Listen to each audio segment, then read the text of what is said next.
I pulled into the driveway expecting a hug, maybe some laughter through the windows. Not this. The house was still. Not everyone's just napping quiet. I mean dead silent. No cars. No porch lights. No signs of life. For a moment, I thought I'd gotten the wrong day. I double-checked the message. See you Saturday, 3 p.m. sharp. Don't be late, we've missed you. Mom, it was Saturday. It was 3:02 p.m. I stepped out of my car, heart already sinking, and walked up to the front door of the home I grew up in. It should have been warm, familiar, but something in the air felt off, cold, almost. I knocked, waited, rang the doorbell. Silence. The doorknob turned without resistance. That's when I knew, really knew, something was wrong. The house was spotless. Like no one had even been there. No bags by the door, no signs of last-minute packing, no open suitcase on the couch or shoes scattered by the stairs. It was empty. Just me and the growing dread in my chest. Then I saw it. On the kitchen table. An envelope with my name, Aiden, written in all caps like an afterthought. I stared at it for a long second, then opened it with shaky hands. Hey Aiden, we left for Florida early. We figured you needed some rest anyway, always working. So we handled it all. Took care of the flights and the hotel. Used a little help from your savings. You're the most generous one in the family. And let's be honest, you can afford it. We'll pay you back soon. Enjoy the peace and quiet. Love, Mom and Dad. I read it twice, 3 times. My brain refused to process what my eyes were seeing. They used my savings? They flew to Florida without me? They left me a note? The anger didn't come right away. At first I just stood there, frozen, confused, my heart thudding in my ears. I looked around at the house that raised me, the same one I'd practically been paying to maintain for years. All those memories came flooding back. Every time I gave up something I wanted because the family needed me. And now, this, they didn't just leave me out, they stole from me. Straight up theft. Dressed up with a smiley face and a "you can afford it." Something inside me cracked. This wasn't the first time. I was 14 the first time they made it clear who I was to them. I just made the varsity soccer team. Freshman. First try. Coach said I had raw talent. Told me to keep showing up and working hard. I was buzzing with pride. I ran home ready to tell my parents, but before I even finished, my dad cut in. That's great. But who's going to help with your brother's science project this weekend? My mom chimed in like a reflex. And the baby needs watching. We can't afford a sitter again. So instead of celebrating, I ended up babysitting and building a volcano out of paper mache. I quit the team 2 weeks later, and that was just the beginning. At 17, I got a scholarship to a prestigious college across the country, full ride. It was my ticket out. But when I brought up the move, Mom looked heartbroken. You're leaving us? Now? When your dad's hours just got cut? Dad didn't even look at me. He just muttered, "Family sticks together." Translation, you don't get to leave. We need your money. So I stayed, took night classes at the local community college, got a job at a gas station during the day, paid half the rent, even though I didn't have a bedroom, just a mattress in the laundry room. That money I was saving back then, that was for me, for my future, my freedom. And now they just help themselves to it like it belonged to them. I sat on the couch and pulled out my phone, opened my banking app. I swear I stopped breathing for a second. $52,903.17. Gone. Vanished. Years of scrimping and saving. Every skipped vacation. Every "I'll eat ramen this week so I can invest next month." Every time I told myself, this will be worth it later, I felt sick. They'd spent it. On plane tickets, hotel rooms, probably cocktails by the pool and matching t-shirts that say "Beach Vibes Only." I called my mom. Voicemail. Dad? Voicemail. My younger brother, Brandon? Voicemail. My sister? Sent me to voicemail mid-ring. They weren't just avoiding me. They knew. They planned this. I texted the family group chat. Where is my money? Nothing. I texted my mom directly. Did you seriously think I wouldn't notice? Silence. Then, finally, a ping from Brandon. Dude, chill. You're literally fine. You make more than all of us combined. It's just a temporary loan. You'll be okay. A temporary loan? No, no, no. I didn't agree to lend them anything. I didn't even know they were planning this trip. They didn't ask. They just took. And apparently, they thought I'd just swallow it. Again, here's what they didn't expect. I'm not the same person I was at 14 or 17 or even 25. I'm 31 now, and I've had enough. For once in my life, I wasn't going to cry. I wasn't going to beg. I was going to act. I opened my laptop and started the paperwork. Fraud claim with the bank. Check. Account freezes. Check. Password changes. Authorization locks. Boom. No more just a little help withdrawals. No more can you co-sign this real quick. They drained me dry without a second thought. But they forgot something. I don't stay down. Not anymore. I don't think there's a single moment where you realize your family doesn't actually see you as a person. It's more like a slow build, like bricks stacking up behind your back until you turn around and realize they've built a wall with your name on it, and you were the foundation. That night, after freezing every account they could touch, I sat in my apartment, staring at the ceiling while the hum of the fridge filled the silence. I wasn't angry anymore, not in the way people expect. It was colder than that. I was past the fire. I was in the quiet part, the steel part of betrayal where you don't even cry because there's nothing left to grieve. They hadn't just taken my money. They'd confirmed something I'd been trying to ignore for years. I wasn't their son, their brother. I was their investment. And they just cashed out without warning.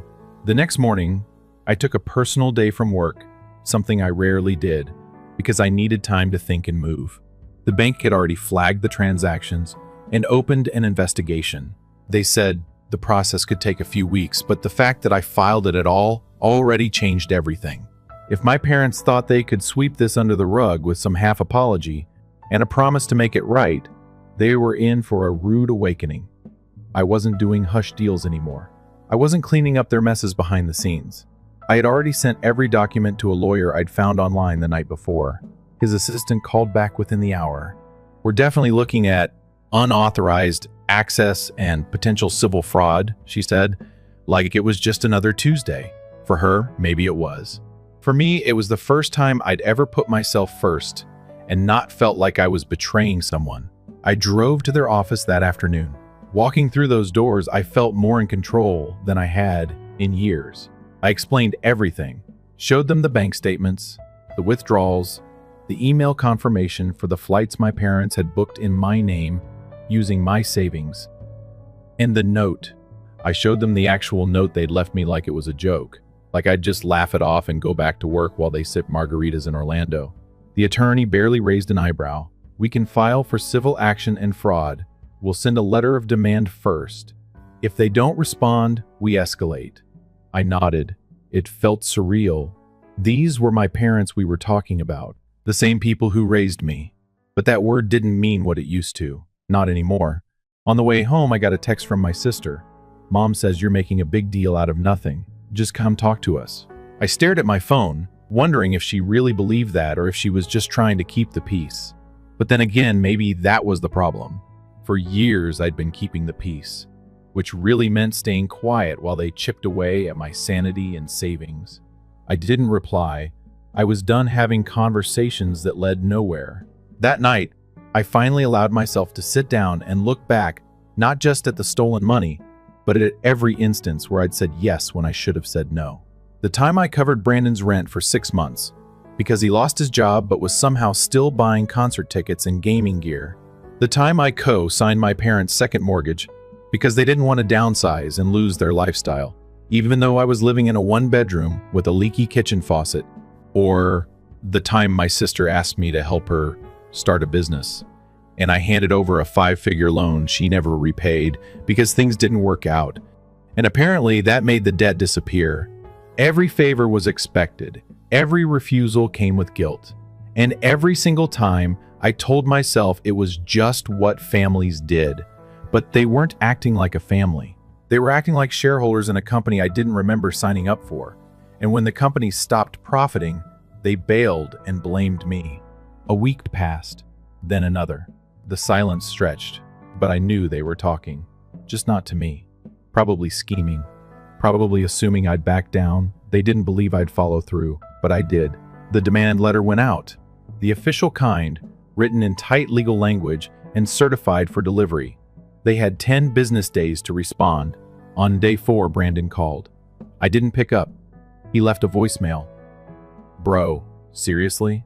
You're suing mom and dad? What the hell is wrong with you? You know they didn't mean any harm. We're family. You're really going to burn it all down over some money? I replayed it once, twice. I had to hear the tone again. There was no apology, no regret, just annoyance. Like I'd become the villain for finally saying enough. It was like watching a magician yell at the audience. When someone finally figured out the trick, they weren't mad I was hurt. They were mad I noticed. 2 days later, my lawyer called. They responded.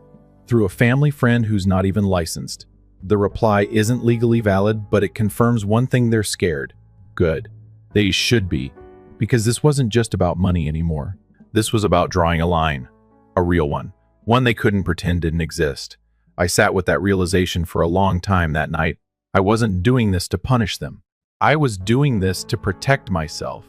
From here on out, I wouldn't be the fallback plan, the silent donor, the emotional sponge. They wanted me to feel guilty. They wanted me to feel selfish. But I didn't. I felt free. For the first time, I wasn't waiting for someone else to value me. I was valuing myself. A few days later, the legal team moved forward with the next step: civil action. They'd had their chance to make it right. They ignored it, dismissed it. Now it was official. My parents were being sued by their eldest son. Brandon sent another message, this one angrier. I hope you're happy. You've torn this family apart. But the truth was, they tore it apart years ago. I just finally stopped pretending the cracks weren't there. I didn't reply. There was nothing left to say. The only thing left was the fallout. The first court date came faster than I expected. It wasn't some dramatic courtroom showdown like in movies. Just a hearing, quiet and clean, where the facts were laid out and the judge confirmed that yes, the funds had been moved without my permission. No joint account agreement, no written consent. Just digital footprints leading straight from my savings into a week of beachfront cocktails and theme park tickets. Their lawyer, some family friend who barely looked at me, tried to argue it was a misunderstanding. Said it was a family arrangement gone slightly off track. But the bank records didn't lie, and neither did the withdrawal timestamps. It was intentional. It was theft. When I walked out of that courtroom, I didn't feel triumphant. I felt hollow, like a part of me was still waiting for anyone to stop this train before it hit the wall. I kept wondering if they'd call, if they'd show up, if someone would finally say, "We're sorry, Aiden. We were wrong." But nobody did. Not mom, not dad, not even Brandon, who had the audacity to post a blurry selfie from their Florida trip while I was home, scrambling to fix the mess they left behind. Caption said, "Family first always." The irony almost made me laugh. That weekend, I got a visit, unannounced. I heard the knock and knew before I opened the door. It was Dad. Same leather jacket he's worn since I was a kid. Same heavy steps. Same look in his eyes that always made me second-guess myself. He didn't say much, just stared for a moment, then asked if we could talk. Against my better judgment, I let him in. He sat at the edge of the couch like he didn't belong in the space I built. Maybe he didn't. He looked tired, angry too. Not the kind of angry that comes from guilt, though more like the kind that builds when people finally get held accountable and don't like how it feels. He told me I was making things worse. That suing my own parents was cruel, that I was tearing the family apart over money. I asked him, plain and calm, what he thought would happen when they used 50 grand from my account without asking.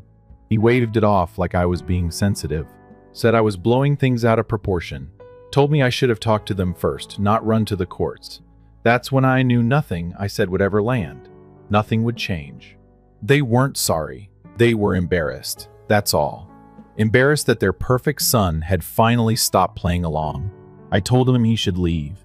He stood slowly, looked around one last time, and said something that stuck with me. "You used to be loyal. You used to take care of us." Then he walked out. Loyalty. That word rolled around in my head for days. Funny how people use it when they mean obedience. What he called loyalty was me sacrificing everything for them while they did whatever they wanted without consequence. That wasn't loyalty. That was exploitation with a pretty bow. The fallout came fast after that. The court ruled in my favor. Some funds had already been spent. but the rest had been frozen and were returned. They were ordered to repay the remainder. That's when things got real for them. The house, my childhood home, the one I had helped refinance when they were drowning in bills, was on the chopping block. They couldn't cover the new debt, and with their credit tanking from the legal proceedings, options were limited. Foreclosure became more than a threat. It became a countdown. Brandon tried calling again, left a voicemail full of blame, said I was destroying everything over a little money. I deleted it without listening to the end. The only person who surprised me was my sister. She sent a message short, quiet, just said she was sorry, not for what happened, not even for taking part, just a vague apology with no weight. I didn't reply. I wasn't interested in recycled guilt or half-baked closure. A week later, Mom finally called. I let it ring. Then she called again, and again. I answered on the 5th try. Her voice was smaller than I remembered, like someone who'd been crying on and off for hours. She didn't yell, didn't beg. She just said, "We didn't think you'd go this far." That sentence told me everything. They didn't think I'd actually draw the line. They didn't believe I had the spine to put myself first. I told her it was never about going far. It was about going finally, about stopping the cycle. She said they might lose the house, that they couldn't pay what was owed, that Dad was furious, and Brandon's relationship was falling apart because of the stress. I listened without interruption. Then I asked one question. "Do you regret taking the money, or do you just regret that I fought back?" She went silent. I waited, but the answer never came, just breathing on the other end of the line. Eventually, I hung up. I wasn't angry. I wasn't bitter. I was just done. People think the hardest part of betrayal is the moment you find out. It's not. The hardest part is the slow, creeping realization that they never saw it as betrayal. They saw it as normal, as deserved, as your role in the family. That night, I made peace with what I'd done, not because it was easy, but because it was necessary. I hadn't destroyed the family. I'd stopped pretending it was whole. Over the next few weeks, everything started to shift. The foreclosure process advanced. Brandon stopped posting on social media altogether. My sister unfollowed me on every platform. The silence that followed wasn't loud. It was clean, empty, and freeing. At work, I found myself more focused, sharper. The first started hitting personal goals faster, not because I was trying harder, but because the mental weight was gone. I had space. I had time. For the first time in years, I was living my own life. No constant requests, no hidden guilt, just me. People think revenge looks like rage, like screaming matches or broken dishes or slashed tires, but that's not real revenge. Real revenge is peace. Real revenge is building a life so solid, so untouchable, that the people who once controlled you can't even reach the edge of it. Real revenge is silence. It's moving on so fully that they can't follow. I didn't want them to suffer. I wanted them to understand, and maybe they never would, but that wasn't my burden to carry anymore. It's strange how fast your body adjusts once you stop living in defense mode. Like your brain finally believes it's allowed to breathe. I started sleeping better, not just more hours, but deeper, quieter. The kind of rest that doesn't come with dread sitting on your chest. My mornings changed. I wasn't waking up to 3 missed calls or passive-aggressive texts about bills or favors. No more, "Hey, can you just," or "You're the only one who can help." Just silence. And it was beautiful. My apartment finally felt like mine, not a temporary station between emergencies. I replaced the old couch I'd had since college, hung new art, subscribed to a wine club just because I could. Every small change felt like a declaration. I am here. I am free. My work life reflected the shift too. I wasn't just getting through projects, I was owning them. Leading meetings, landing clients, solving things without that fog in my brain. When you stop living for everyone else, it's wild how much energy you have left for yourself. Then came something unexpected, or maybe just overdue. I met someone. Her name's Elise. We were at a networking event, both awkwardly hanging back near the coffee bar, while everyone else did the whole business card dance. She made a joke about how the pastries were the only reason she showed up, and I laughed harder than I had in months. We ended up talking for over an hour, not about work, not about money, just life. Books, childhood stories, ridiculous exes, favorite places to disappear for a weekend. It was easy, honest. No games, no expectations. We started seeing each other casually, slow, natural, no pressure. I didn't tell her everything at first, not because I was hiding it, but because for once, I wanted something that wasn't rooted in damage control. When I finally did tell her, she didn't flinch, just listened, nodded, and said, "That sounds like something you've survived, not something that defines you." That hit deeper than she probably knew. And maybe that's what healing actually looks like. Not some big dramatic moment, just the quiet, steady decision to keep showing up for yourself. Meanwhile, the fallout back home continued. The house was officially listed. A neighbor I still followed on social media posted a photo with the caption "End of an era. Hope the next family brings some peace to that place." That word peace, it stuck, because that house had never been peaceful. It had been a battleground painted over with polite dinners and fake smiles. A place where love meant sacrifice, and sacrifice meant silence. Brandon moved into a rental across town with his girlfriend, or fiancé. I couldn't keep up anymore. Last I heard, they were struggling to keep up with rent and bills. Something about needing to sell his car to stay afloat. I didn't gloat. There was no satisfaction in it, just a strange sense of balance. The scales tipping back to where they should have been all along. My sister went quiet too. I knew she'd taken out a personal loan to try to cover some of what they owed, but it barely made a dent. Her business, the one I'd helped fund years ago, had quietly closed. No more posts, no more ads, just a silent disappearance. That was the thing about dependency. They'd built a whole lifestyle on the assumption that I would always be there to keep it running. And once I stepped away, it all collapsed. I didn't feel guilty. I felt real.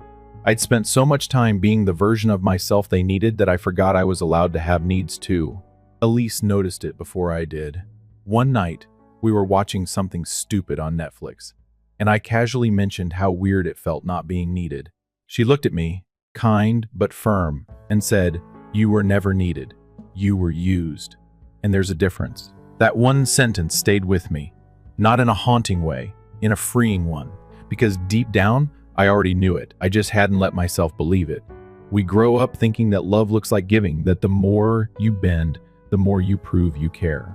But at some point, if no one's bending back, all you're doing is breaking.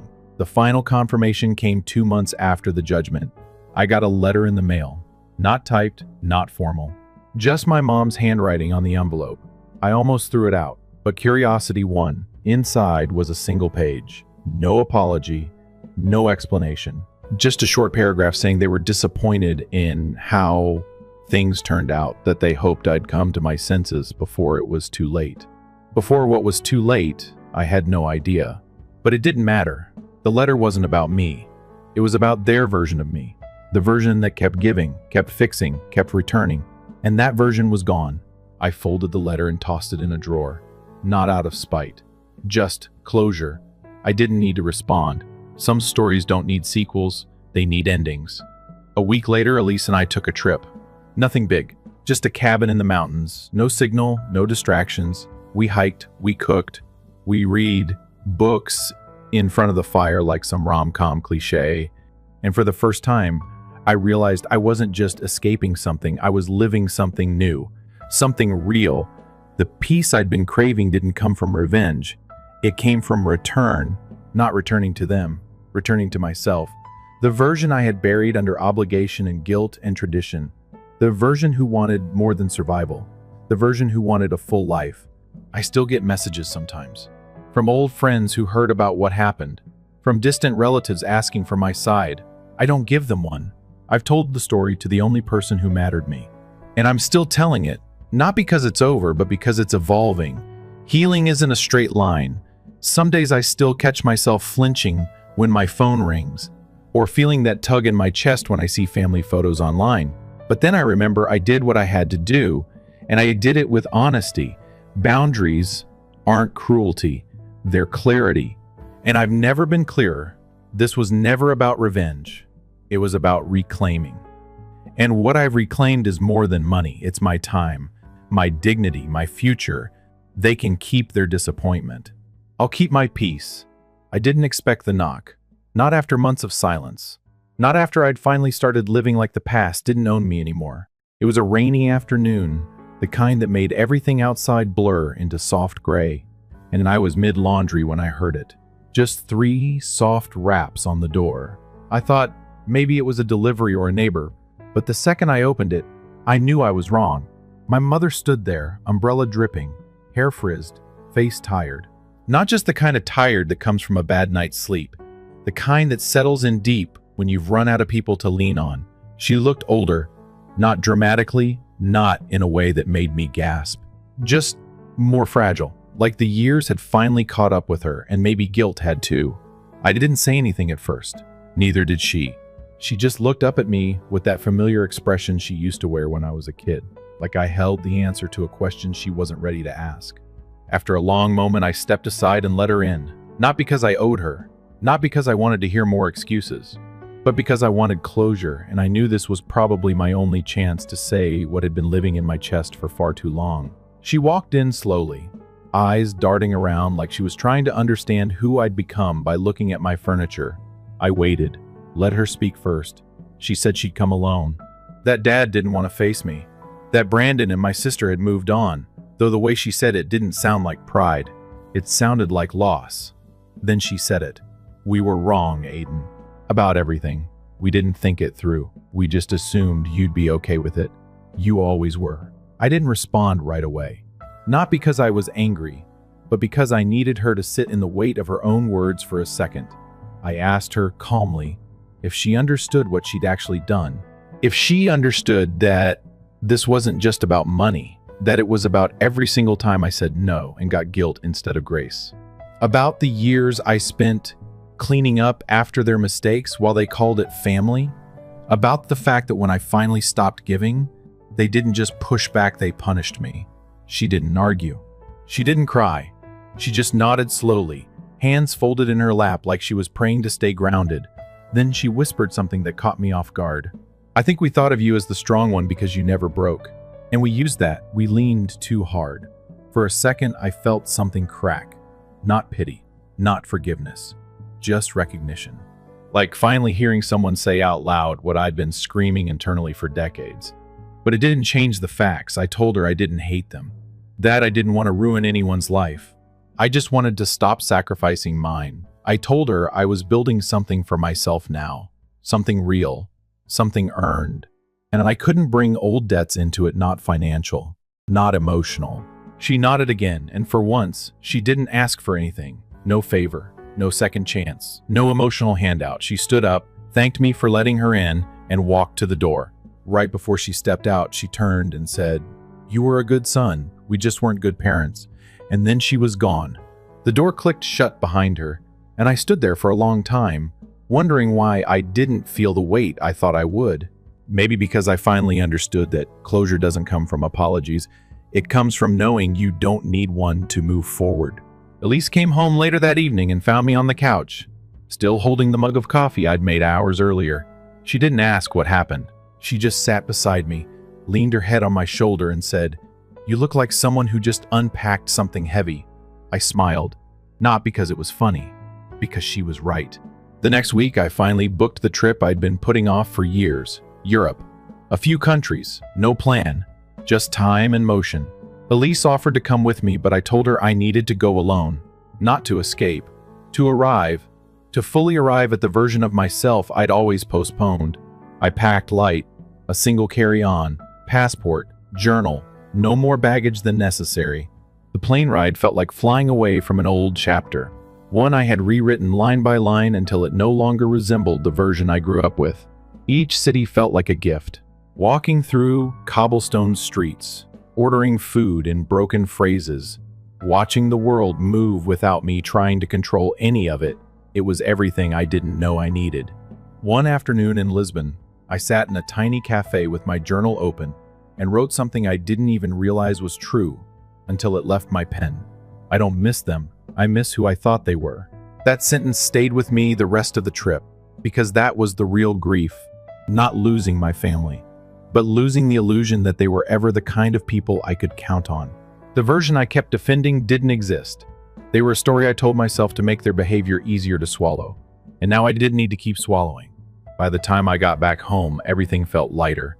Elise picked me up from the airport with 2 coffees and a smile that said, "Welcome back," without saying a word. I told her about the trip, about the people, the food, the way time slows down when you let go of guilt. She listened like she always did, with her whole face, her whole heart. Then she asked, "So what's next?" And I said, without hesitation, life. Because that's what it was now, not survival, not obligation, just life, mine clean, unborrowed, fully owned. I still get the occasional holiday text, a Merry Christmas here, a Happy Birthday there. I don't respond, not out of spite, just out of choice, because that chapter is over. It doesn't get a sequel. And if they ever truly change, they'll understand that my silence isn't anger, it's peace. The kind of peace I earned one no at a time. Time does something strange when you finally stop measuring it by how much you owe everyone else. It stretches in the best way, like sunlight through clean windows. That first month back from Europe, I didn't make any big declarations. I didn't write some viral post about family betrayal or revenge. I didn't even talk about it much, because at that point the story wasn't about them anymore. It was about me, waking up when I wanted, walking to the coffee shop down the street without checking messages or wondering what obligation was waiting around the corner. My life got small in the best ways. Slow mornings, long dinners, honest conversations that didn't require performance. I started taking photos again, not for social media, just for me. Light on glass, birds on wires, rain curling down tree trunks. All the things I used to miss when my head was full of noise that didn't belong to me. Elise noticed the difference before I did. She said I moved differently now, like I wasn't bracing anymore. Like the weight I carried in my shoulders had finally shifted. And maybe that was true. I didn't walk like I was waiting to be needed. I just walked. The world became full of little freedoms. Saying no without guilt. Saying yes without fear. Leaving texts unread if they felt like traps. Choosing where my money went and who it served. I hired a financial advisor and set up boundaries I should have built a decade ago. Separate accounts, no shared credit cards, no family cosigns. I even changed my emergency contacts, not out of cruelty, out of logic. I wanted the people who showed up for me, not the ones who showed up for what I could do. Holidays were the strangest part. The first Thanksgiving, Elise invited me to her cousin's house. Loud, chaotic, full of people I didn't know but kind. I brought dessert and was thanked like I brought treasure. No one asked what I did for a living. No one measured my worth by how many people depended on me. They just passed the gravy and made room at the table. I didn't cry, but something inside me exhaled, like I'd been holding my breath for years and finally remembered how to let it go. Christmas came and went. My phone buzzed a few times, but I ignored it. Instead, Elise and I rented a cabin up north. Snow, firewood, blankets. The kind of stillness that makes everything louder in your own heart. We talked a lot that weekend, not about the past, about what came next, about building something together, about what it means to choose a life instead of inheriting one that never fit. I told her everything, the full story. From the first time I gave up a dream for someone else to the last time I said no and meant it. She didn't interrupt, just held my hand and said, "You're not broken. You were just used. And now you're not." That stayed with me, because I think part of me believed the damage was permanent, that I'd always be the guy looking over his shoulder, waiting for the next demand, the next guilt trip, the next phone call that turned into a favor disguised as love. But I wasn't that guy anymore. I was someone else, someone I'd worked to become. And not just in spite of the past, but because I finally refused to live in it. The lawsuit had long been resolved by then. The repayment stalled halfway, but my lawyer had already locked everything into place. Liens, wage garnishments, frozen accounts. The system did its part. I never saw the full amount returned, but I didn't need it. What I got back was worth more: ownership, closure, self-respect.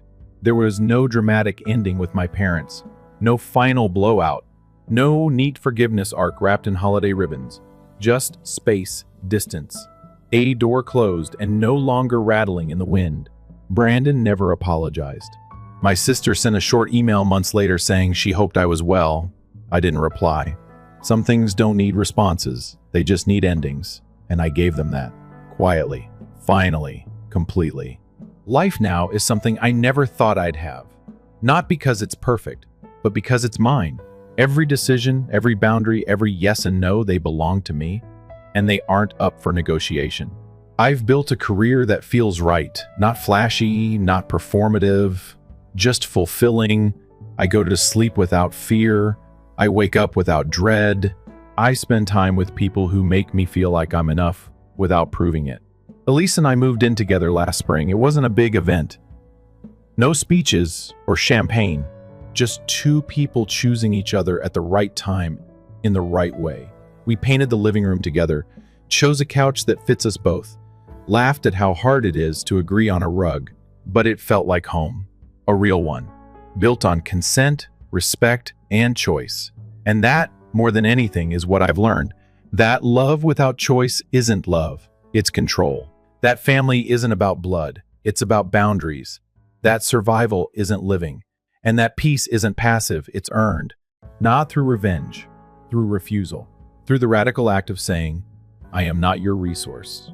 I am not your fix. I am not your second chance. I am mine, fully, finally, forever. Story 2, it's just a piece of paper. My relatives said, skipping my wedding to attend a party. I gave a nod. I cut off all of the money I had provided them and left their mess behind. When their world collapsed the following morning, my wedding day had always been in my mind, not at a big party. A peaceful time surrounded by the people that cared and wildflowers in a garden. Engaged to Sam at age 32.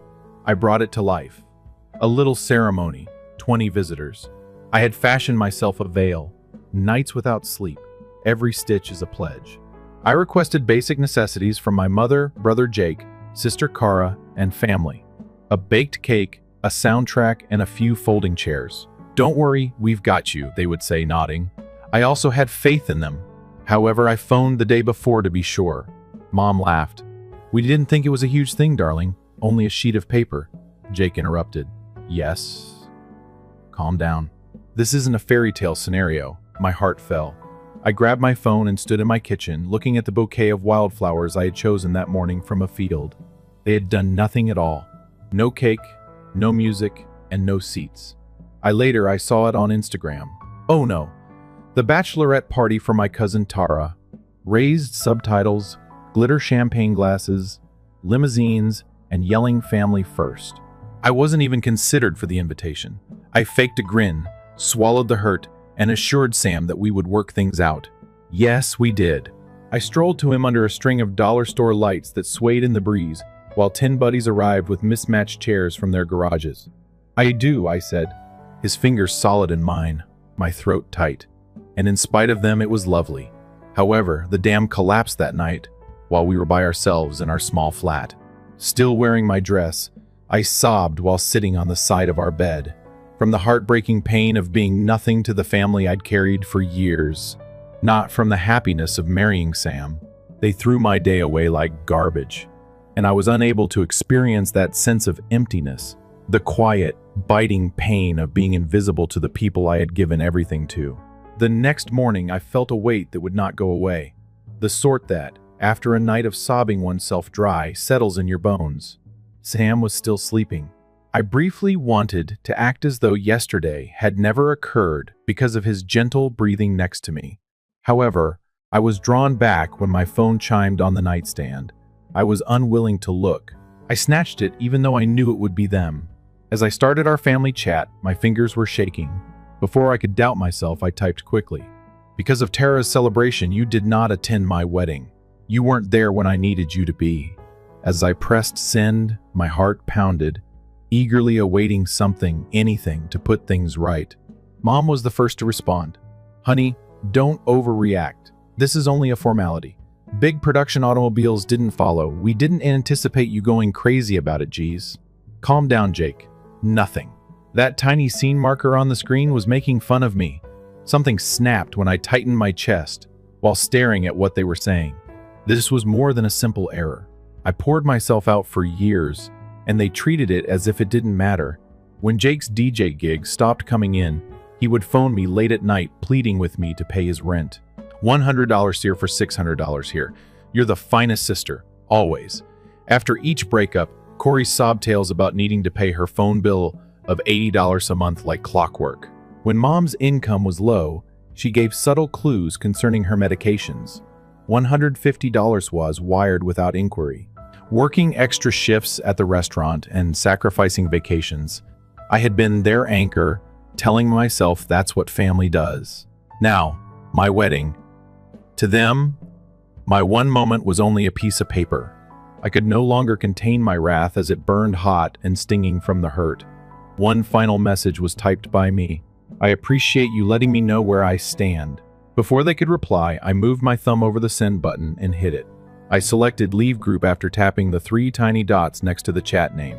The ensuing quiet was like a deep breath I hadn't had in a long time. I wasn't finished, though. With the screen's frigid glow on my face, I launched my bank app. After 2 years of Jake's Netflix account being linked to my card, Cora's most recent Venmo request for $50 with a gas pump emoji was denied. I had set up Mom's utility autopay when she nearly lost power last winter, but it stopped working. The ropes were severed with each tap. They bound me with them. I felt no remorse. I didn't think I would. Rather, my chest relaxed like if I had been holding my breath for 10 years and had finally released it. Now that my hand was steady, I put the phone down and leaned back against the headboard. The only sound in the room was the distant hum of the refrigerator. I came to the realization that I had been waiting for this, for approval to cease being their entire world. Sam rolled over with a groggy squint after stirring. "Are you all right?" His voice was rough as he mumbled. I noticed his untidy hair, the way his eyes softened when they touched mine, and the flicker of warmth in his eyes. My own. I'll be. I meant what I said. He sat up and put a hand through the blanket on my knee. "You know you owe them nothing, nothing at all." His words took hold, more than they ought to have, since I had never before allowed myself to believe them. I'd always thought love meant giving until you're hollow, that family meant carrying their weight, no matter how much it crushed you. But sitting there with Sam's hand grounding me, I saw it differently. They'd taken my trust, my time, my money, hell, my wedding, and given me scraps in return.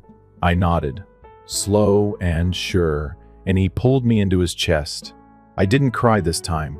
I just let myself rest there, feeling the first real crack in the wall I built to keep them in and me out. It wasn't peace. Not yet, but it was a start.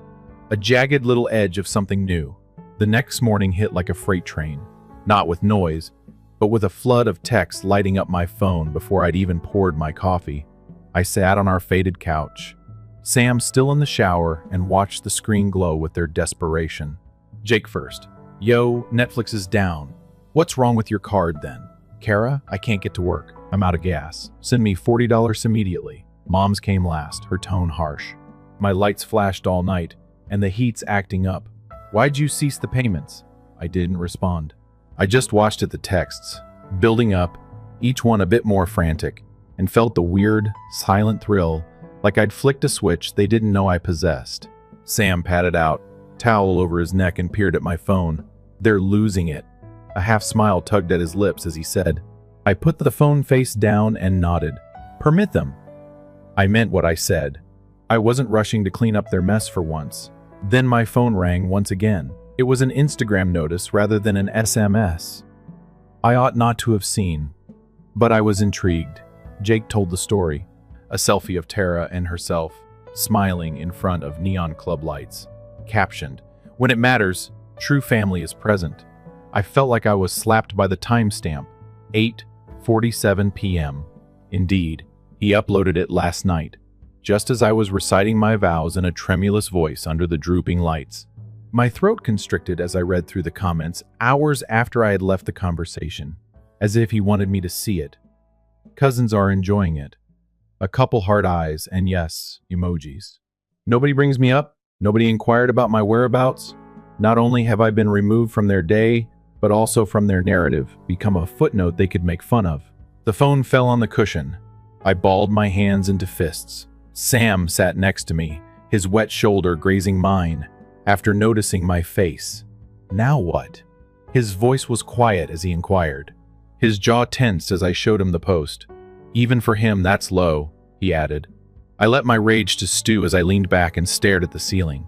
I could have called them out and texted back, but why would I do that? They said I was theatrical and twisted. As usual, they were overly sensitive. Rather, I imagined Jake frantically trying to get his Hulu to load as he was stuck at a gas stop during a binge. Mom was struggling with a flashlight as the power went off. My overtime checks were the foundation around which they constructed their life. Every time they stumbled, I would definitely assist, and now the earth was buckling. I never once looked down to see who was holding the ropes while I stitched their safety nets for years, while they were walking a tightrope. What did I receive for a wedding that they failed to attend? As well as a brother who would rather brag for Tara than do anything for me.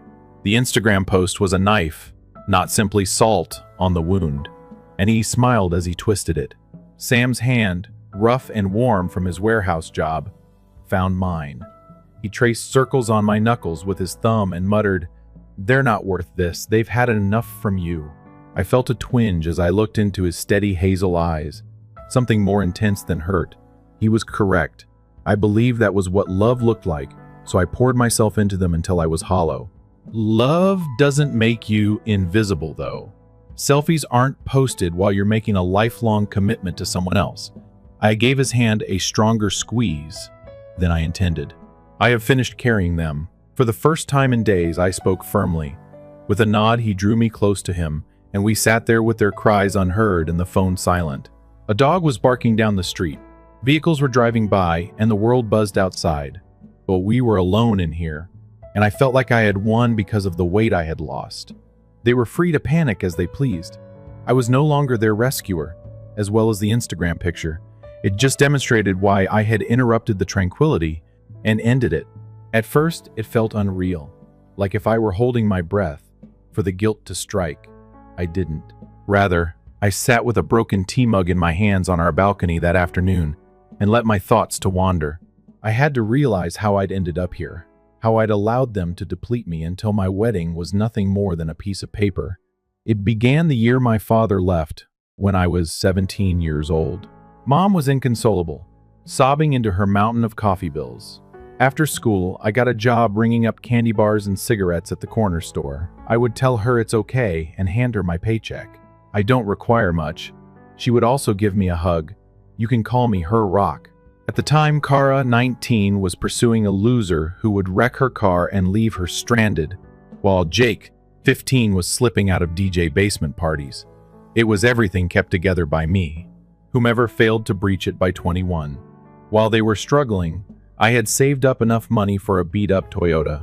Jake searches for unoccupied rooms while spinning music. Kara alternates between the worst lovers and unfulfilling careers. The request began modestly. I need food. Or can you find me $100 for rent from Jake? For Mom, just once? Since they were relatives, I would say yes, since I was able to. However, once became always. While others leaned harder, I took on more shifts and skipped evenings out. When Jake vowed to become wealthy someday, his $100 turned into $1,000. After she wrecked her vehicle trunk, food and cars turned into $300 in penalties. No coverage, Mom's medications and utilities. She, only until I'm able to stand again. It summed up. After $25,000, I stopped counting, but I mentally noted every late-night wire and each year's lifeline before it faded to stillness. They would give me accolades. The strong one is you, the adhesive, until it was no longer praise, only an anticipation. Something changed when I met Sam at the age of 29. He noticed me, nor the bank, nor the fixer, only me. In our small flat, we established a life, and I gave in to my desire when he proposed. A wedding? A day I owned. Over dinner one evening, I told them about it, my voice trembling with optimism. "That's sweet," Mom remarked with a weak grin. "But you'll figure it out, right?" Jake grinned. "It sounds cool." Not a huge deal. Kara never even raised her head from her phone. I ought to have noticed it back then. Their interest was phony, their gestures false. But I persisted, making plans by myself and requesting crumbs of assistance. They had no intention of crying. The wedding was unique. 2L and catering for her third engagement. Without blinking, they all RSVP. To get there, I would Venmo Mom $200 for petrol. I didn't realize I would need them that same weekend. My day was too peaceful and too short, too dull to be of any use. I saw the pattern when I looked back. They forgot I could fall because I had been their crutch for so long. Jake didn't make it. He texted me for Hulu while crashing on friends' couches, passwords, automobiles. The problem grew worse, DUIs and evictions. I also tidy them up. I believed it validated my goodness. Like I was her second chance, Mom depended on me, not her daughter. They offered me nothing but wait in exchange for my money, time, and faith. That was altered by Sam. After my shifts, he had prepared dinner for me. Inquire about my drawings. Remember that I wasn't only a tool for them. My line in the sand was my wedding. This is my first genuine request. They were unable to even act as though they cared. There were limos and applause for Tara's night. On Instagram, mine received a smack and shrugs. I became aware that I had been blind while I sipped my tea, the steam swirling in the chilly air. To my own value, not to their shortcomings. For them, love meant bleeding dry, in my opinion. I had to bear the burden of their shortcomings because of their family. However, it doesn't. It didn't. And I knew I wasn't going back to that lie out here, with Sam's laugh resonating from within and the city humming below. For several days following my cord cutting, like a storm coming in, they arrived without warning. The doorbell buzzed quickly and loudly as I was in the kitchen cutting onions for supper. From the couch, Sam arched an eyebrow, but I recognized the person. After cleaning my hands and inhaling, I opened the door. Mom entered first, her expression stiff with the teacher's disappointment. Look, she had mastered it, and your outburst has gone far enough. She crossed her arms and snapped. Jake sprawled in my armchair as if he owned it, slouching behind her hoodie. Kara arrived last, hurling her suitcase angrily onto the counter. Her gaze is piercing. You're really upset about a small party, she replied in a scornful tone. The air grew thicker as I stood there with the knife from the cutting board still in my hand. They had not come to offer an apology.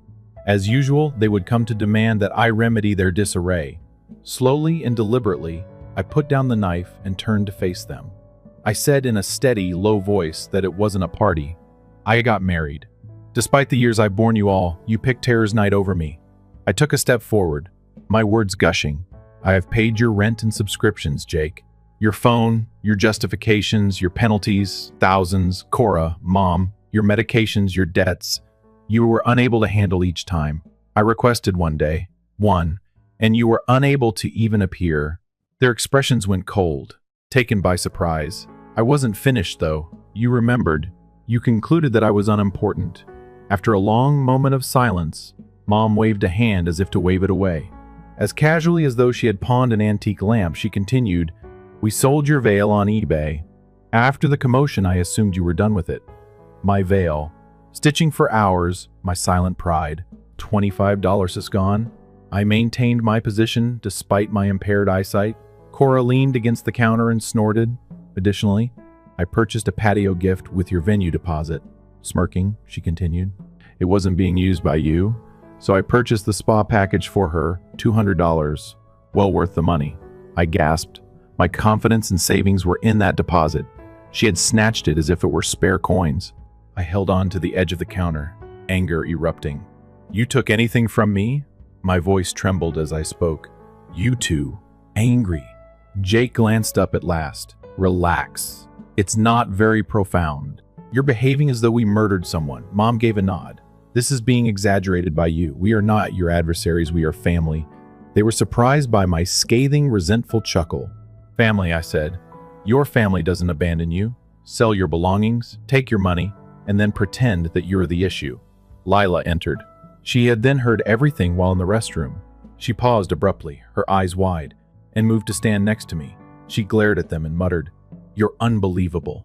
When she stops contributing, you act like a jerk and take her deposit by selling her veil. I hadn't yet discovered the rage that made her voice shake. You're not related. You are parasites. Mom lost her temper. Lila, don't get involved. Lila, however, shook her head. No, I'm finished after witnessing her bleed for you. The door clicked shut like a gunshot as she grabbed her jacket and left. I looked back at them. Now calm down, Chili. I'm no longer your bank. You can't fix me. Leave now. At first they remained still. Jake laughed. This is something you will regret. Kara grabbed her luggage and rolled her eyes. So dramatic. I wish you well without us. Mom stayed. She opened her mouth as if to argue, then shut it. "You'll return," with a stutter. Muttering, she trailed after them. The apartment became silent when the door banged. Sam got up and took 3 steps toward me, placing his hands on my shoulders. "Are you all right?" He looked into my face and asked. Slowly, I nodded. The deposit, their claim, and the weight of their words and deeds resting in the veil. It went beyond simple treachery. Theft was committed, nasty and purposeful. However, as I stood there feeling Sam's warmth against me, I sensed something substantial. I called it and sent them packing. Both the pain and the spark were intense and raw. I was done bending, it declared, a harsh, unyielding creature. Weeks passed after they stormed out, and their world began to fall apart. Like a house of cards that I had ceased to support, piece by piece. Jake's electricity was cut off. A common buddy contacted me. He was cursing my name while sofa surfing one more. When Corey was unable to pay the lease, her automobile was towed. She left a harsh voicemail for me. "I'm stuck. Are you responsible for this?" Mom's phone stopped working. There was only one email in place of her texts. "The heat is off. There are a lot of bills. How did you accomplish this?" I didn't answer. With my knees curled beneath me, I sat on our couch and allowed their remarks to reverberate off the walls without really registering. "They're figuring out life without you," Sam remarked, as he observed me from the kitchen while he stirred a pot of chili. I gave a nod. A little smile tugged at my mouth. I remarked, "About time," and that seemed accurate. I was no longer burdened by their disarray. They had no idea what to do with it once I returned it. It wasn't all quiet, though. A week later, Kara phoned once again. Her voice broke, softer. "I apologize for my mistake, shall I? That money wasn't mine to take." I paid attention. Hover your finger over delete and see it happen. I understand that I'm in a mess right now. I leaned too much. I didn't return her call, but her voice cracked. Jake used a new strategy and went on a tirade on Twitter. Some individuals disregard blood for trivial matters. Loyalty is dead. He received 3 likes, Kara's 1. Mom wrote a letter written by hand. "Shaky claims that even if we're having difficulties, we are still your family. Consider that." After the first sentence, I folded it, unopened, into a drawer. I didn't feel the need to capitulate, even if they wanted me to. Their guilt trips drowned me for years.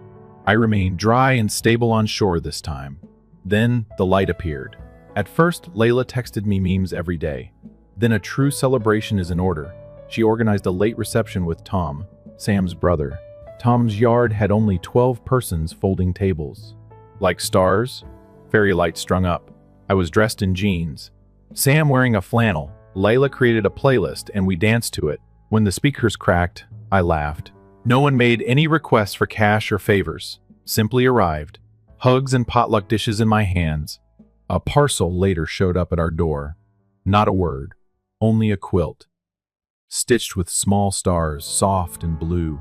I knew it was from Jake's ex-girlfriend Mia. Even when he wasn't, she had always been nice. My throat constricted as I laid it over our couch and ran my fingers over the strands.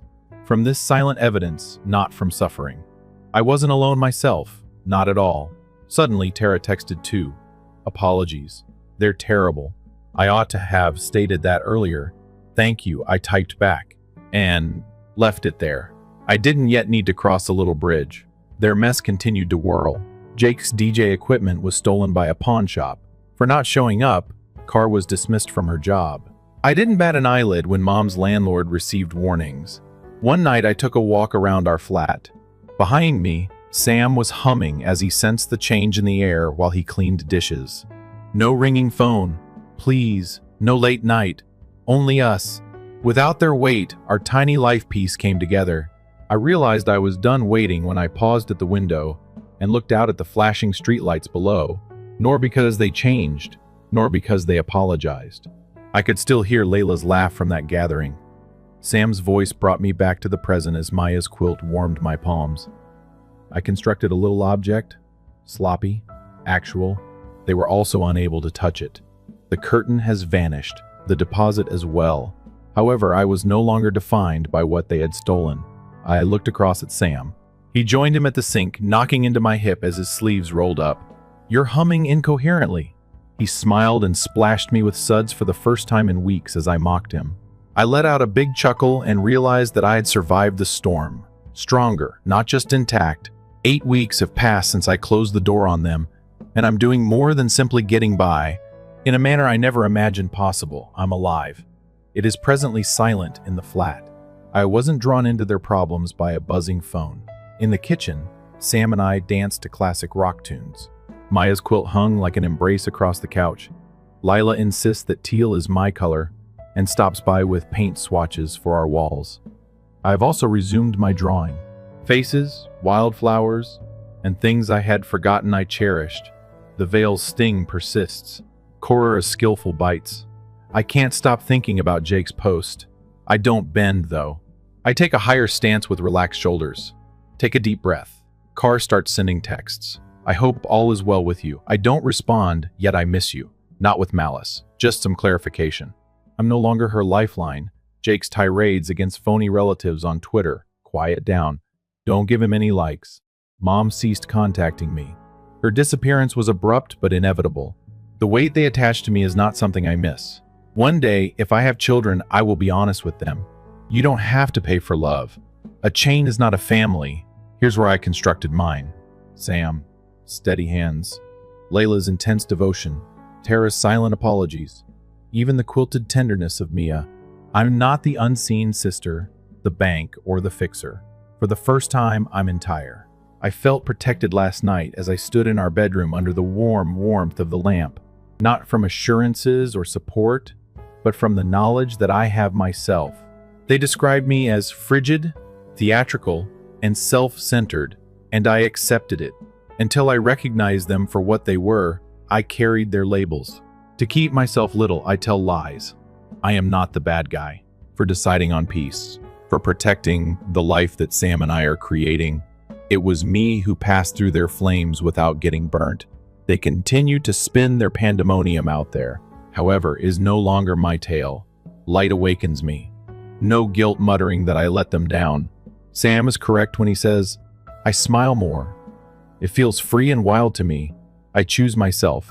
They will never forgive if that is the offense. I will happily wear it. My legacy is this: a vertebra, a heart, a life of mine. We appreciate you viewing the video. If you were moved by this tale, please comment below. You say, it may seem insignificant, but it gives me the strength to continue creating every day. I'll see you in the upcoming video. Story 3. I appreciate the journey. My sister smirked and remarked, but nobody wants a mechanic at the reunion. I canceled the tow, drove away, and shrugged. I made a reservation for Uncle Ray's vehicle. I laughed and went out to a cabin in the Smoky Mountains by myself. A day later, as I stood in the community center's dirt lot, my phone sprang to life. The little odor of oil that clings to my palms. After adjusting my sister Lauren's vintage Mustang that morning, my knuckles were still covered in grease. For weeks, she pleaded with me to get everything up and running so she could make her big entry at the family gathering. I delivered at our family reunion. I work as a mechanic. It has always been. The man who keeps everyone's wheels turning when string lights are shining. Lauren lifted her drink as the room echoed with clinking glasses and laughing. Her voice broke through the commotion. Jake, hello. I appreciate the trip, but nobody wants to attend the reunion as a technician. She grinned. Beside her, her new fiancé Matt was laughing as if it were an inside joke. The audience froze. Uncles, aunts, and cousins, some laughing awkwardly, others gazing at their potato salad plates. Her remarks hit me like a thrown wrench when I was wearing worn flannel boots that were scuffed from sliding under her car. Even when my chest constricted, I faked a smile and muttered, I guess not, before retreating into the lot's darkness. Something shattered inside. Not too loud, only a soft snap.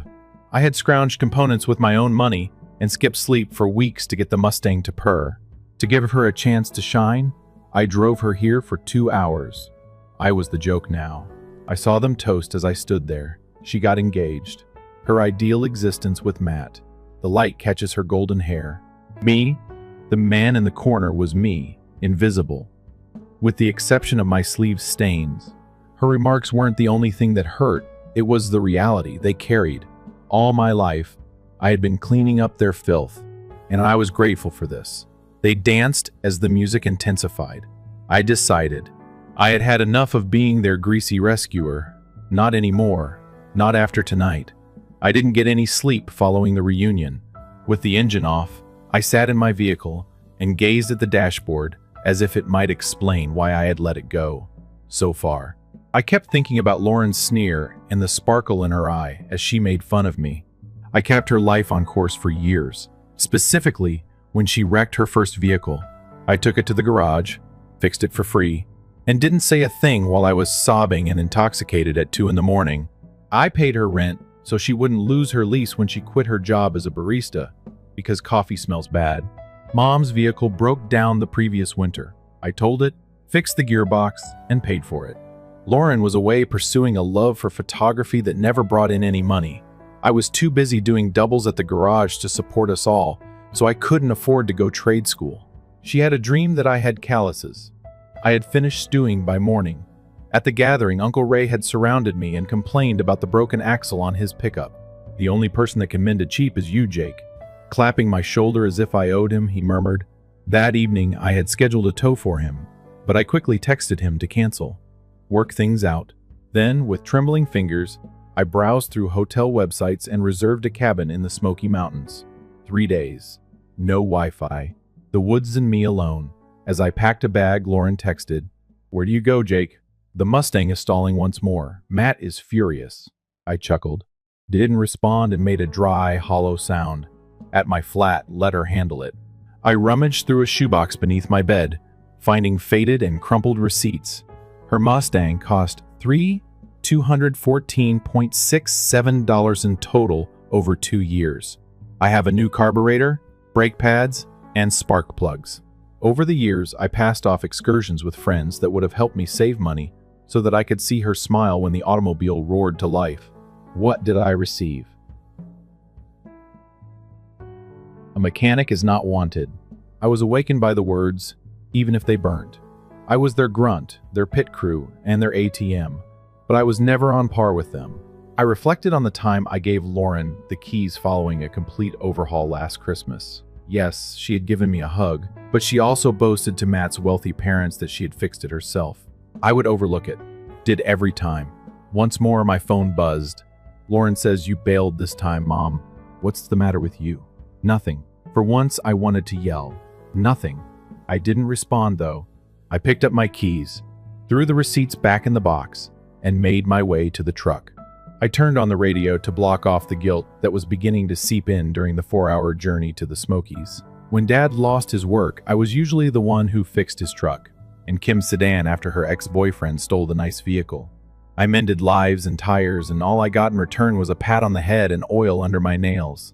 Lauren, a pleasant 28-year-old, was the standout. I was always picking up the slack while they worked things out. I had paid for her to drop out of art school, dismissed it with a laugh. "Many thanks, my friend. You are the greatest." And I grinned foolishly. I stopped halfway up the mountain, the engine cooling and ticking. The air had a crisp, pungent pine scent. The oil-saturated garage is nothing like it. I gazed down at the valley while leaning on the hood. Last year, I had forfeited my chance for a higher job, principal mechanic in a larger shop, because my mother pleaded with me to be close to relatives. The mere notion of moving had caused Lauren to lose her temper. I can't have that piece of crap automobile left to me. As she shared photos and messages about living her truth, I remained hunched over engines. The truth? I was the foundation of her truth. At twilight, I arrived at the decrepit cottage with a crumbling porch. I dropped my backpack and opened one of my 6-pack of beers. My phone came back to life. "Lauren, I mean it, Jake, make this right. If you don't, we'll be trapped tomorrow. Are you stranded?" As if I had never been stranded before, devoted to their requirements. For the first time in years, I turned it off, took a long drink, and let the stillness descend. I wasn't rushing to help someone. I knew one thing, but I had no idea what would happen next. Without me today, they would have to roll. I didn't care if that Mustang rusted. On the first morning mist swirling through the trees, the Smokies were silent. As if stretching awake, the cabin creaked. Curiosity got the better of me last night, so I turned off my phone. It buzzed like a kicked bee when I turned it on over coffee. The first to flash was Lauren's name. The voicemail was left around 7 a.m. "MJAKE, Last night, the Mustang died on the freeway. Matt missed his largest client's dinner. For this, you owe us. When we needed you, you abandoned us. There was no trace of the sister who had relied on me for years in her voice. It was all edges. With my mouth clenched, I erased it. She hadn't even inquired about my well-being, simply assumed. I leaped behind the hood once more. Lauren was stopped at a petrol station when her mother texted her, "Jake, you have to make this right. Family never abandons family." The words blurred as I gazed at the screen, family. That only applied when they needed anything, which is funny. I bit my bare feet as I went out onto the porch in the chilly wood and attempted to control the rage that was building inside of me.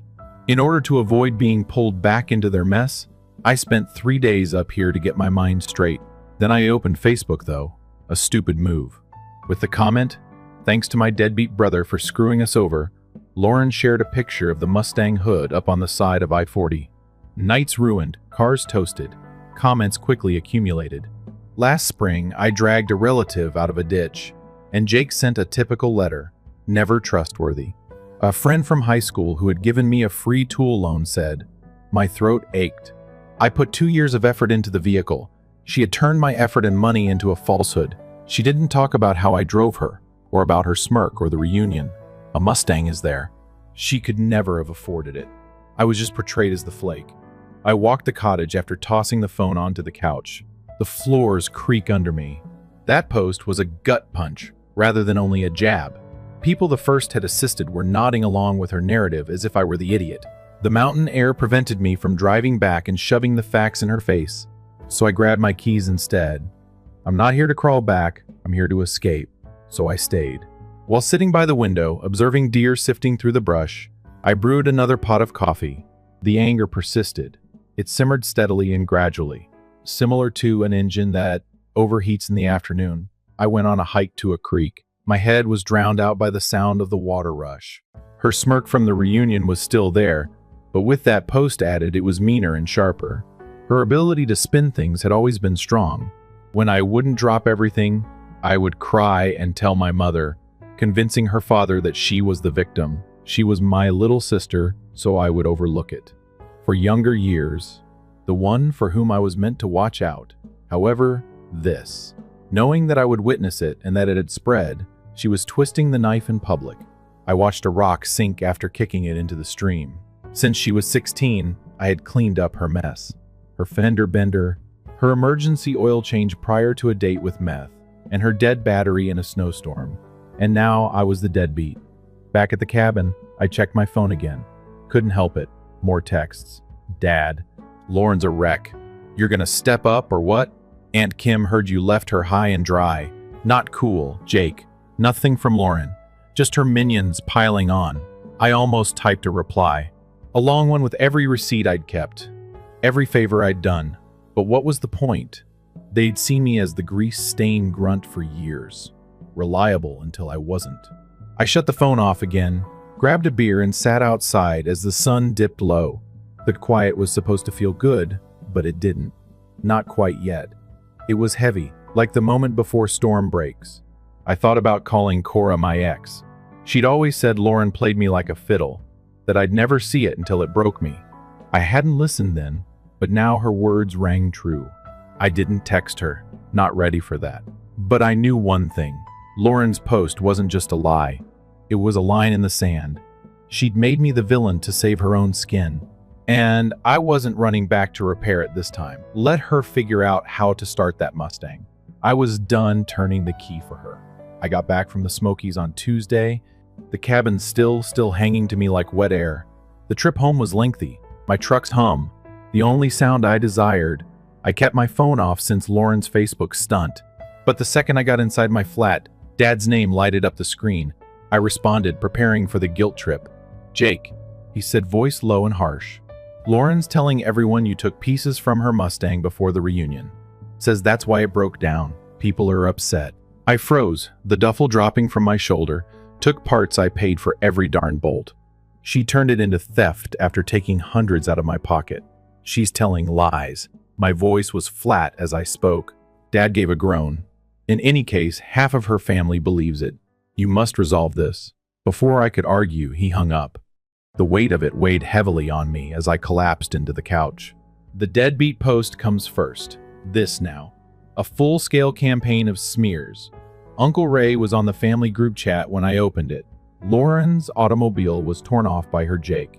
Aunt Kim? It explains a lot. Not surprised, but disappointing. Tara, my cousin, was always aware of his dubious nature. Shady? 2 summers ago I told Tara's vehicle to get out of mud. No fee. For pennies I had repaired Ray's truck. I browsed as my hands trembled. Lauren's falsehood destroyed years of favors. She had stolen my name, my money, and my job. To avoid her own mess, she twisted it. Every time they wrote a word, I could hear her smirk. I was unable to sit still. She had a duplex that she had only retained because I paid her deposit, so I took my keys and drove to her house. In a bathrobe, her hair disheveled as if I had disrupted her idyllic existence, she opened the door. Now what? Jake? She lost her temper. Matt smirked as he relaxed on the couch behind her. Telling others that I took from you? Holding up a folder, I said. All of you have receipts. Time stamped. I paid for it everything, as this demonstrates. She gave an eye roll. All you're feeling is jealousy. I'm getting promoted. Matt has a legitimate career. Carburetors are not clients. Matt gave a snort. Man, grease monkeys don't understand. You are beyond your capabilities. I left the packet at her door. Read it or not. I'm finished, she chuckled. Cold and sharp. You'll be sorry you left. We are related. You can't give up. Her remarks gnawed at me as I got into my pickup and drove away. Feeling sorry? The only thing I regret is the amount of time I spent letting her play me at home. After pouring some whiskey, I took a seat at my kitchen table. The contents of the folder are displayed in black and white from 3 to 14.67. To her, family meant a free pass. But to me, it meant loyalty.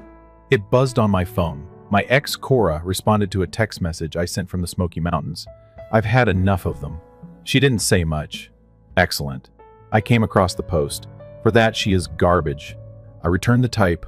I stole now, she says. Unable to win, she answered quickly. You don't need to give up. I spent a long time staring at that. 3 years earlier, Cora had left because she was sick of seeing me go above and beyond to help Lauren in her time of need. Her nagging, her rent, and her automobile. The punching bag they use is inferior to you. Then she had said, I didn't think she was real. I did now. It stabilized me, but the whiskey burned as I went down. The Mustang wasn't the only thing Lauren lied about. The goal was to keep me little, the grunt who kept giving in, while she hopped between boyfriends and poor ideas. I had been supporting her throughout my 20s. I'm always grateful, dude. A smile that never made it to her eyes. Matt's remark made me feel like my job was a joke, not the spine that powered their existence. The chair creaked as I reclined. This post might be fought by me, my own internet evidence. Call her out. However, why? They had chosen their side already. She is more charming than I am. I drained the drink and decided. Her fire had run out of fuel. Allow her to tell her tales. This one I wasn't fixing. I received an email 2 days after I dropped the receipts off at Lawrence. Her name is bolded. Subject, you owe us. It was worse than the jab I was expecting when I opened it. A $1,800 bill. $1,200 for emergency, Mustang repairs, and $600 for highway and reunion-related emotional harm. At the bottom, break a line down. We'll let everyone know you're avoiding accountability if you don't read your pay before Friday. The term drowned out the thump in my chest as I laughed loudly and darkly and tore it up in my paper shredder. Now she wasn't lying. She was taking advantage of my long-standing folding habit to extort me. Not now. I took out a USB stick that I had been using since the Smokies and my laptop. Facebook receipts that brand me a deadbeat, screenshots of her pleading texts. And now this. I had finished my defensive game. When Saturday finally arrived, Mom called to tell me that they were having a family cookout at their house. Jake, she murmured softly. Like if preparing a guilt trip, we need to talk. I nearly answered no, but then I understood. Why conceal? I bring everything with me when I travel. At 6 p.m., I arrived with a rucksack draped over my shoulder and a pickup parked crookedly in their driveway. The backyard was packed. Lauren and Matt are whispering near the picnic table as Dad flips hamburgers and Kim drinks lemonade. When I entered, they all became silent. You've had your say, I replied, placing my laptop on a folding chair and plugging it in via USB. It's mine now. Mom shifted about. Don't cause a scene, Jake. Disregarding her, I pressed play. Lauren 2022 first texts. Jake Carr is dead once more. Please assist. You are the greatest. The receipt folder comes next. $3, $2, 14.67. Every line has my name on it. Then we were duped by her post-deadbeat brother. I stopped it. After I gave her Mustang a free rebuild, that is. I got begun. Tara is even dead, Uncle Ray. Once more, I clicked. A voicemail from the previous week. Lauren complaining. For the client meal, you owe us. Matt failed to make it. At last, the email appeared large on the screen. The bottom of $1,800 asked for her signature. I stole part 2, she claims. Voice was added by me. Steady. Verify the dates. I covered everything. The air was heavy with silence. Only the chirping of a cricket broke the silence. Face red, Lauren stood. This is being twisted by you. You left us. Matt gave a nod. Crossed arms, I stared at her as composed as I could be. Left behind. I have served as your doormat, bank, and mechanic. You're charging me for your outburst after lying that I stole. Mom moved forward, wringing her fists. Jake, there's a misunderstanding. It wasn't her intention. I interrupted her. She spoke with sincerity. You did too, retaining it. Dad forcefully put down the spatula. Over a vehicle? You're destroying this family? I looked over at him. No, Father. I will no longer be your spare tire. You continue to support her after allowing her to disparage me twice. I took out my phone and accessed a draft email I had prepared for the entire family. Lauren's supervisor at the boutique where she worked part-time was another. There, she would boast about my worthless brother from the previous month. A colleague had told me about it. The USB files are attached, pal. Every falsehood exposed. In 10 minutes, this will be sent out. Let them choose who the deadbeat is, I replied. I closed the laptop before Lauren could reach for it. Without us, you are nothing at all. She let out a scream. I looked her in the eyes. With you, I was nothing. That's the distinction, Matt whispered. Horrible. He refused to look at me, though. I secured my rucksack. Savor the burgers? I hope they're more tasty than your justifications. To go to my pickup, I walked. My face felt chilly against the breeze. I was called after by Mom. Please, Jake. I didn't look around. From the driver's seat, I clicked send on the email. Years of stillness were broken by the whoosh sound. My hands remained steady. No more. I took off in my car. In my rear view, the BBQ is becoming smaller and sensed a fresh brightness. As though I had dropped the toolbox I had been carrying about since I was a child. Lauren could let out a cry. Dad could get angry. But I had explained everything. No more hiding their shit under shadows. I switched the radio on, and classic rock tune about liberation, and let it to take me home. Now, they would either see the truth or they wouldn't. I wasn't there anyhow. No more fix-it, man. I stayed at the BBQ instead of going home. I chased the sunset by driving west till I came to a lake in Tennessee. Under the stars, the water was motionless and dark. The engine of my truck purred. My job, my hands. And it wasn't towing someone else's wreck for once. By daybreak, the email I had sent had exploded. Lauren sent a text.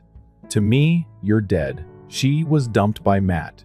Tara also called to report that the family was in disarray. She may let it to burn her falsehoods, referring to me as a deadbeat. Although they had injured me deeply, a thief had also freed me from my chains. I parked close to the coast, took a deep breath, and cracked open a beer. No ringing phone, no guilt. Only me. Over drinks, Kara's pickup kicked up dust when she met me there the next day. She smiled. Jake, you have regained your fire. You took too long. Her pride bandaged a wound I hadn't mentioned, but we didn't reignite anything. My phone then sprang to life. Strangers following Tara's tirade on TikTok. We were devastated by Jake the Jerk. Backfired remarks began to appear. He is legendary. This one hit me hard, so I cut off contact with my own poisonous sister. I gave up, trying to improve my dad's life. Many thanks, dude. I didn't want to step up and be a hero. Mom arrived at my house a few days later in an attempt to make one more appeal. Without you, we're lost. Her eyes were moist as she spoke through the screen door. When you chose her, you lost me. I said lies and closed it. I was relieved when her footsteps stopped. I made plans to travel west by car. The roadway is open. No due dates. The last I heard, Lauren's Mustang was trashed. She is also FL pursuing on her own. I don't care about the family's broken finger pointing. Thank you for the reunion, I said in a whisper as I lifted my drink to the sky that night beside the lake. Freedom was more powerful than their approbation. I lived under their thumbs and beneath hoods for years. Considering family means bearing the consequences, I now understand that it's a two-way street. Additionally, they had abandoned me. I'm no longer their mechanic, I'm just Jake, going it alone. And that's sufficient. We appreciate you viewing the video. If you are moved by this tale, please comment below. You say, it may seem insignificant, but it gives me the strength to continue creating every day. I'll see you in the upcoming video.